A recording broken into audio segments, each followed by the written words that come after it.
Well, I would say at least 3 to 4 times more than what I'm being paid. Oh my, 3 to 4 times. 3 to 4 times more than what I'm being paid. So do you feel underpaid? Oh yeah, I feel underpaid. Living in Malaysia while earning USD, that's the dream for many Malaysians. Well, more importantly, how does it work and how can you land yourself such opportunity? Well, today we're gonna get all this answered because in this studio here we have a guest and he is living that life. So Samuel, would you like to introduce yourself? Hey, hi guys. My name is Samuel David and I work as an accountant, living in Malaysia but earning USD. So Samuel, is this your first job actually? No, this is not my first job. This is my fourth job.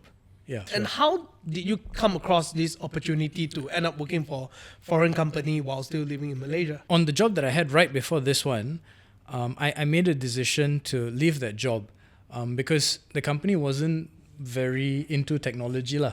And I am quite a big supporter of technology. So I feel like it's quite redundant to do work when the work can be automated. And so I decided to leave that company and try to apply for jobs within that field lah. That's where the opportunity came by. Right. So how do you stumble across this opportunity to work for a foreign company? Okay, so this opportunity was actually came by because I was very desperate lah. So I had left that job, which was a good job in a very nice company, amazing boss. So I just left because I wasn't very very happy, and I desperately needed work because I left without any job in line. And so what I did was I started sending out my resumes to accounting firms in Singapore first. So I started sending out my resumes to a whole bunch of accounting firms in Singapore, and I also sent out my resumes to a couple of friends of mine, right, which are influencers in the accounting space. One was based in America and another one was based in Australia. And so one of the influencers actually got back to me. And she said, look, she had a friend which was looking for somebody that had my skill set lah. So she connected me with a friend and that's how I got my job. Are you happy with what you're doing right now? Oh, I'm extremely happy with what I'm doing. I love it. Right. Why are you so happy actually? Well, compared to working with a Malaysian company, right? Okay. What's so different and what makes it so happy for you? To start with, it aligns with my personal goals. As in, because labor is so expensive in Australia, there is a huge demand for technology adoption. And that gives me the opportunity to work effectively with technology to the extent that I would like to. So there's no restrictions really on what technology I can use and I can't use to solve a specific problem. It's quite open. So that's the first reason. The second reason is more of a personal reason. I really enjoy the amount of access time that it gives me, right? I get a lot more time to spend with my family and my friends and to pursue other interests. Right. And for yourself, right, I was wondering, because you came from a working background in the past, Yes. and it means that you had colleagues and everything all. Yes. And a big part about work is actually social life, right? Yes, And social now life. that you're working remotely, Yes. how do you actually build that relationship with people that you work with? With my work colleagues, there's not really much of a relationship lah. But in turn, my relationship with my wife and my kids has definitely improved significantly lah. So they are my colleagues at the moment. my daughter. Yeah, your office mates. My office mates lah. You have my 4-year-old daughter running in early morning 3-4 times, telling me what she's doing, giving me constant updates. Right. That's my social life. Right. Yeah, since you work under two different kind of bosses, right? Yes. And this is definitely different from if you're working for a foreigner boss, expat boss in a Malaysia company. Yes. Yeah, this is literally all your colleagues are overseas. Yes. You are here. Yes. What do you see is a significant difference in terms of culture when you work with a foreign company versus and you're alone here without any Malaysian teammates? I mean, in terms of culture, I feel like it has got a lot to do with the company that's employing me. They themselves have a really good culture. They respect their employees. They treat us with respect. They respect our time. They really try to give us the opportunities that we are looking for, as opposed to using us to fill voids in their company, which is something I really, really value. So there's no such thing as like sending you messages at 10 o'clock at night? Oh, no. That kind of thing? Like No, I go off Slack at 4. Oh, wow. then done. Done. That's all. Done. See you. Bye-bye. See you. Bye-bye. They don't want to hear from me. I don't want to hear from them. Until the next morning lah. So do you need to follow the Australian timing? Yes. Since there's a time difference, right? Yeah, so the company that I'm working for is based in Australia. Yeah, so I do follow the Australian timing. I wake up at 7 in the morning and my time ends at 4 p.m. You did mention a part just now. Actually, you're not just earning from this one company, right? Yes. Because with the access time, it allows you to pursue other hobbies and so on, and that allowed you to actually increase your source of income. Yes. So can you share with us, like, what are other sources of income that you actually have from foreign countries? So in essence, when I did the SCCA program with Malaysian universities, I failed quite a lot, okay? So I thought, okay, let me try to find lecturers from outside Malaysia, which is where I stumbled upon a group of lecturers from the UK. I started doing the courses with them and I started to pass the courses. One of the courses that I did, I subscribed to the premium version, the platinum course, right? And I had an opportunity to have monthly meetings with the lecturer. And I built rapport with the lecturer and he was very comfortable with me. And at the end of the course, he actually asked me to come on board and help and come on board as a student helper to assist him with tasks that he had in relation to the students. This is something that I also sort of do on the side. Just takes me a couple of hours a month. I get paid pretty well for that as well. You mind sharing what's pretty well? Pretty well, ranging from about £300 to £500 a month. Wow, that's an extra of 3,000 ringgit a month, right? More or less on a good month How much of effort or time do you need to spend on such part-time gigs? So I've been doing it for 2 years, and then the 2 years that I was doing it, I've been really focused. I've been trying my best to do it to the best of my ability, and so I've been able to reduce the time drastically from about 25-30 hours a week to about 10 hours now it takes me to do it.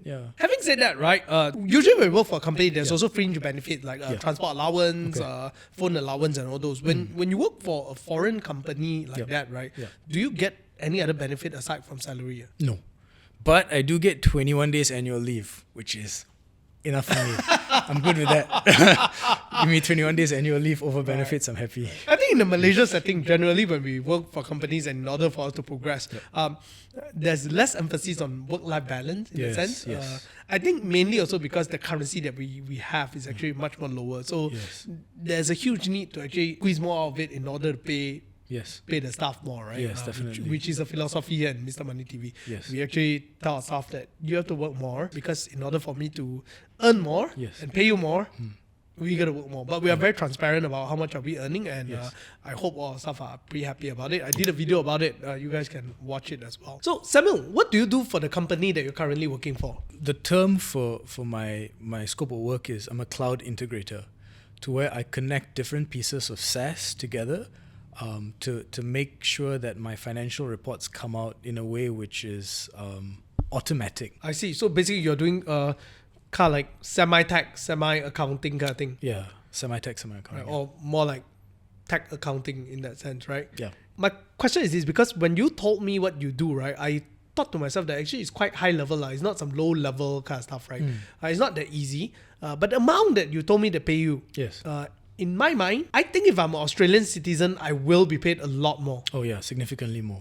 So usually what would be the market rate if I'm an Australian citizen doing that kind of role? Well, I would say at least 3 to 4 times more than what I'm being paid. Oh my, 3 to 4 times? 3 to 4 times more than what I'm being paid. That is at the lower level. And so do you feel underpaid? Oh yeah, I feel underpaid. I definitely do feel underpaid. How do you feel about that? How do you respond to it? Won't you like try ask for higher pay or whatnot? I mean, for starters, I'm very grateful because of the amount of flexibility that it gives me. And the second thing is, I'm very grateful that I get the opportunity to work with different software and I have the opportunity to learn. So I think, and I'm earning enough to where I don't need to worry about trying to earn more at this point, but more to grow, to accumulate more knowledge so that, possibly in the future I do become more valuable to the company and they do end up paying me more, which is what I'm hoping for. Going back to your living standards here, right? Since you're earning in USD and you have some different source of income coming from different countries, do you actually have a better lifestyle because of that? Does it make you feel like all the Malaysian things are actually cheaper? Because like now you see things USD, right? Actually, I don't see things in USD. I see things in ringgit. I always do a like-for-like comparison. For me, generally, I've been brought up in a very frugal household. I really value the amount of money that I spend, just simply because that was how I was brought up. And so, I mean, the one thing that I do tend to spend excessively on is food, very, very high quality food. So I make sure that I buy proteins that are organic, vegetables that are organic, and just generally I spend more on high quality food. Like I cook with more butter, animal fat instead of oils. Yeah, that's the one thing that I spend more money on. Now, talking about money and how you spend it, right? What about planning, financial planning? In Malaysia, at least when we work here, we have EPF, right? Yeah. Where it covers your retirement planning. Since you're earning in foreign currency, how do you actually do that for yourself? Well, I'm supposed to be allocating some money for an EPF contribution, but I haven't gotten around to doing it. But aside from that, what I do is I just try to be a little bit more frugal with my money, save a little bit more, and do a lot more research on potential investment opportunities. But the thing that I invest in the most at this point is myself. If there's something that I want to learn, right, I spend money to go for a course. If there's something that I want to do and it involves me traveling, I get on a plane or get on a bus and go for it and do it. And I don't really consider how much I spend for these things. I just put, if let's say I need to do it, I just go and do it, that kind of thing. Oh. So I spend a lot of money on myself. Yeah, I think there's one philosophy that a lot of people have to understand, right? To know what makes you enjoy spending on, right? Yeah, because ultimately, if let's say you were to be spending just so that you can look good for other people or to prove yourself, or you're not really certain about it, what happens is that you end up spending on every single thing. Yeah. But in your case, it's quite clear. Yeah, I've known you for a while. I don't see you wearing like branded stuff and whatnot. But you're very willing to spend on traveling, on classes, and on learning, and food. Food. I like food. So much food. So, and coffee. Yeah. That's also one thing I see you spend a lot on, right? Same thing with me, coffee as well. I spend a lot on it. Experiences is something that I'm willing to spend on. But I think for all of you out there, if you are thinking about how to manage your money better, that's something that is worth looking at. Now, back to the idea about retirement planning. Do you find that because you do not have an EPF, this mandatory kind of saving, does it make it harder for you to have saving for yourself? So the way that I look at it is I'm very driven on creating opportunities for myself that'll bring about rapid income in the future. So maybe my idea is like I'd like to start a business for myself. So what I tend to do is I tend to get very hung up on trying to validate ideas, business ideas. So I spend a lot of money on buying domains, trying to build websites, and just trying to validate things so that I have the opportunity to have a substantial return in the future, which is my frame of reference, because I believe that if I can build a successful company and a business, then I'll be able to earn significantly more in the future than if I put aside like small amounts of money now and keep it growing. So at least you feel like the money that you're spending right now, although it's not for a lot of savings, but you are rather willing to spend it as an investment for opportunities in future. Yes, calculated opportunities. Having said that, talking about money still, right? Yeah, a lot of people are asking this question, right? If you're working for a foreign company, how do they pay you? Is there any flexibility for you to make arrangement in terms of like maybe a portion of my salary goes to certain other countries, or I want you to pay me in maybe Malaysian ringgit straight away? Like, how does it go? How this whole payment structure work? One of the payment structures comes in directly in the foreign currency form, but the other payment structure sort of comes in ringgit. It doesn't come in the foreign form. And so it comes in sort of split, right? I get paid twice a month, once on the 15th and once on the 31st. And I can actually choose where that money goes, whether I want it to come into a Malaysian bank account or I want it to go to another bank account. Right, so that's your choice. My choice. Right. So now this leads to the next question. Then what's the tax implication of it? So, well, my responsibility as a Malaysian citizen would be I'd need to create a company, a sole prop like I've done, and I would need to record all the income that I've received from contract payments, and I'd need to declare it as tax payments at the end of the year. Right. So the question, what if I'm a Malaysian, right? Yep. But my money is not coming into Malaysia, but I'm providing my service to another country's company and the money goes into another country per se, let's say Singapore or Australia or UK or whatnot. Do I need to be taxed? Do I need to pay tax on that part? I mean, that's more of an ethical question, because if you're working in Malaysia and you're earning a foreign currency, you should be paying tax in Malaysia. Yeah. So if the money goes somewhere else, then, I mean, there's no real way for it to be tracked. But, it's not how it should be done. So actually, the tax should be based on your residency, right? It should be based on the residency. Yeah. So even though if you have a Singapore account or Australia account or whatnot, the money that directly transfer over there, you should also pay for the Malaysian tax Yes. in that sense. Should be declared. Right. Yep. Yeah, but within Australia itself, will they charge you? Well, because there are many Malaysians who yes. actually study in Australia Yes. and maybe they have the opportunity to stay in Malaysia, Yes. but however, the company employ them is in Australia. Yes. Then they get the company bang in into an Australian account per Yes. se, right? Yes. Will they get tax on both ends, or how does it work? So I'm not an employee of the company. So the company doesn't outright record or deduct my tax on the government's behalf. Right, I'm a contractor. Right. So the responsibility falls on me. So if the individual was working for an Australian company and they're employed, then they would, be legally required to submit their taxes and pay their taxes in Australia. I've known a guy also. He's very smart. His work requires him to travel quite a lot. He earns in USD, but he's a Malaysian. So what happens is that his work trips, he'll make sure that he's out of Malaysia for how many days? I can't remember. There's a certain Make sure the number of work days, is done right? overseas before coming back. That's right. So he makes sure that happens. So his tax that he pays in Malaysia is quite minimal. Yes. And he runs a pretty big company. Oh, nice. Yeah, so very smart man. But there's always a question about ethicality, right? Like where you at. But he makes sure that he's not even in Malaysia during that period. Okay, fair. Yeah. Yeah. So that's the that's the good interesting workaround. part. It's a good workaround. That's his way of working it around. Now, having said that as well, who do you think remote working is for?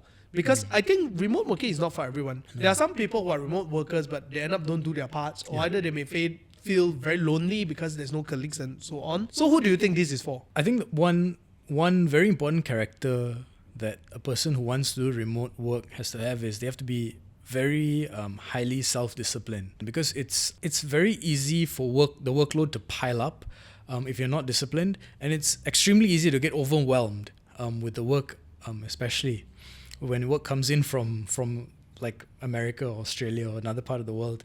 And the contact between you and your managers is going to take some time, right? And if the work keeps piling up and you're not disciplined enough to work through it as soon as it comes in, then there's a build-up.